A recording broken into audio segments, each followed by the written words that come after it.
दुर्भाग्यपूर्ण है। वो तो करेंगे ही, कोई हीरो नहीं है। शाहरुख खान का जो चरित्र रहा है हमेशा पाकिस्तान और वो बांग्लादेश, तो निरंतर, शाहरुख खान का चरित्र क्या है? चरित्र ही नहीं उसका। निरंतर उसके रुख देशद्रोही रहे हैं। एक प्लेयर खरीदने पर, बांग्लादेश का प्लेयर खरीदने पर अगर शाहरुख खान देशद्रोही है तो शेख हसीना को भारत के अंदर शरण देने वाले क्या नरेंद्र मोदी देशद्रोही हो जाएंगे?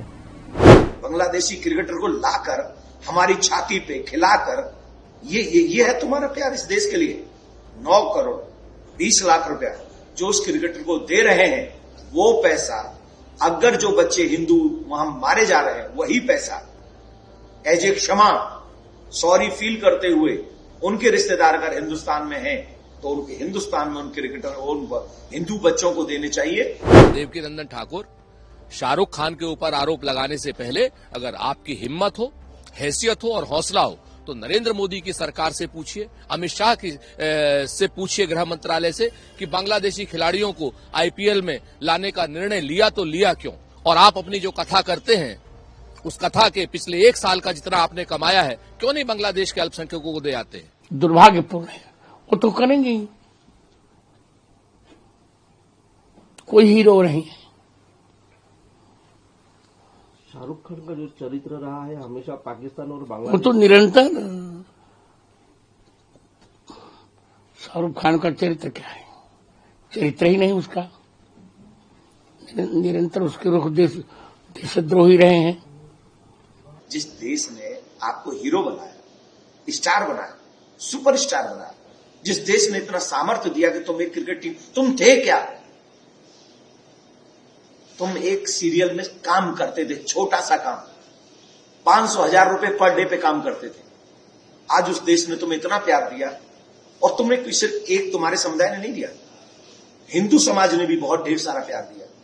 उसका फलस्वरूप क्या है? इस देश का ऋण कैसे चुकाओगे? ऐसे चुकाओगे? बांग्लादेशी क्रिकेटर को लाकर हमारी छाती पे खिलाकर ये है तुम्हारा प्यार इस देश के लिए? तो हम यही कहेंगे, केकेआर का मैनेजमेंट, उनके बॉस ये समझे और उस क्रिकेटर को बाहर करें। 9 करोड़ 20 लाख रुपया जो उस क्रिकेटर को दे रहे हैं, वो पैसा अगर जो बच्चे हिंदू वहां मारे जा रहे हैं, वही पैसा एज ए क्षमा, सॉरी फील करते हुए उनके रिश्तेदार अगर हिंदुस्तान में हैं तो उनके हिंदुस्तान में उन क्रिकेटर उन हिंदू बच्चों को देने चाहिए। तो मैं तो सबसे पहले पलटकर ये पूछना चाहती हूँ कि बांग्लादेशियों को उस पूल में किसने डाला? बीसीसीआई और आईसीसी से ये सवाल है। गृह मंत्री जी के बेटे जय शाह जी जवाब दें कि जहां से आईपीएल के खिलाड़ियों की खरीद फरोख्त होती है, उस पूल में उस जो एक झुंड होता है जिससे खरीदा जाता है, आईपीएल के खिलाड़ियों का ऑक्शन होता है, उस पूल में उनको किसने डाला? ये जवाब तो आप गृह मंत्री अमित शाह के बेटे जय शाह ही दे सकते हैं। आईसीसी के चीफ हैं, क्रिकेट के कर्ता धर्ता है दुनिया भर के। हमारे साथ बांग्लादेश ये कर रहा है, वहां पर खिलाड़ियों को किसने डाला? पहले तो इस बात का जवाब दिया जाए, किसने खरीदा, क्या खरीदा, उस पर भी चर्चा होगी।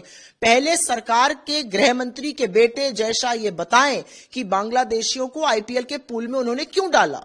सवाल इस बात का है। मैम, देवकीनंदन ठाकुर के बयान के बाद उनका कोई चरित्र नहीं है, उसका काम देशद्रोही वाला काम है। मेरा तो ये मानना है कि लोगों को देशद्रोह का सर्टिफिकेट इशू करने से पहले भाजपा और भाजपा के जो समर्थक हैं वो इस बात को बताएं कि गृह मंत्री के बेटे अमित शाह जी के बेटे जय शाह जी ने क्रिकेटर्स को उस पूल में क्यों लिया जहां से उनकी नीलामी हो सकती थी, जहां से वो खरीदे जा सकते थे। उनको प्रतिबंधित करना चाहिए था। पाकिस्तानियों को हम नहीं लेते, बांग्लादेशियों को आपने क्यों लिया? इसका जवाब तो जय शाह देंगे, हम कैसे इसका जवाब दे सकते हैं? देखिए, अगर एक प्लेयर खरीदने पर, बांग्लादेश का प्लेयर खरीदने पर अगर शाहरुख खान देशद्रोही है तो शेख हसीना को भारत के अंदर शरण देने वाले क्या नरेंद्र मोदी देशद्रोही हो जाएंगे? क्या अडानी जो भारत में बिजली बनाते हैं और बांग्लादेश को सप्लाई कर रहे हैं, क्या वो देशद्रोही है? ये क्या बकवास! शाहरुख खान जैसे कलाकार युगों में पैदा होते हैं और पूरी दुनिया में शाहरुख खान ने देश का नाम किया है। उनको ट्रोल करना, हम जानते हैं कि तकलीफ है आपको, क्योंकि वो आपके एजेंडे के बारे में कभी ट्वीट नहीं करते हैं।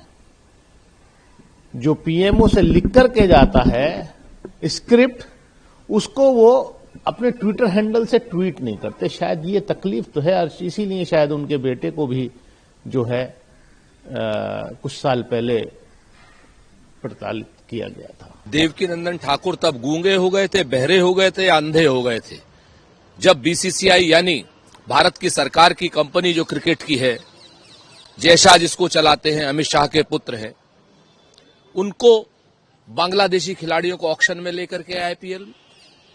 उस समय देवकीनंदन ठाकुर गूंगे हो गए थे, अंधे हो गए थे। उसके बाद जब भारत की क्रिकेट टीम पाकिस्तान, आतंकी पाकिस्तान से, जिन्होंने हमारी माताओं बहनों का सिंदूर उजाड़ा था, उनसे क्रिकेट खेल रही थी, तब देवकीनंदन ठाकुर अंधे हो गए थे, गूंगे हो गए थे या बहरे हो गए थे?